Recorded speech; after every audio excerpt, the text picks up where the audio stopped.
ಎಲ್ಲಕ್ಕಿಂತ ಶ್ರೇಷ್ಠ ಯಾವುದು? ಕಾಯಕ. ಕಾಯಕ ಪೂಜೆ.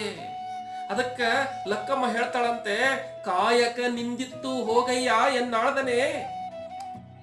ಹೋಗ್ರಿ, ಕಾಯಕ ಮಾಡ್ರಿ. ಮೊದಲ ಕಾಯಕವೇ ಕೈಲಾಸ ಅಲ್ವಾ? ಕಾಯಕ ನಿಂದಿತ್ತು ಹೋಗಯ್ಯ ಎನ್ನಾಳ್ದನೆ. ದಾಸೋಹ ಮಾಡ್ಬೇಕ್ರಿ. ನೀವು ಇಲ್ಲಿ ಶಿವಶರಣರ ಗೋಷ್ಠಿಯೊಳಗೆ ಮೈಮತ್ ಕೂತ್ರೆ ಹೆಂಗ? ಹೋಗ್ರಿ, ಅಕ್ಕಿ ತಗೊಂಡ್ ಬರ್ರಿ, ಕಾಯಕ ಮಾಡ್ಬೇಕು, ದಾಸೋಹ ಮಾಡ್ಬೇಕು ಅಂತ ಹೇಳಿ ಇಲ್ಲಿ ಮಾರಯ್ಯನನ್ನ ಎಚ್ಚರಿಸುವಂತದ್ದಿದೆಯಲ್ಲ, ಅದ್ಭುತ. ಹೆಚ್ಚಿಗೆ ಅಕ್ಕಿ ತಗೊಂಡು ಬಂದಾಗ ಈ ಸಕ್ಕಿ ಆಸೆ ನಿಮಗೇಕೆ, ಈಶ್ವರನೊಪ್ಪ.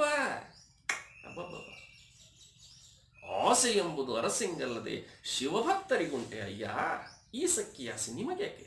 ಹೋಗ್ರಿ, ಅಲ್ಲೇ ಹಾಕಿ ಬರ್ರಿ.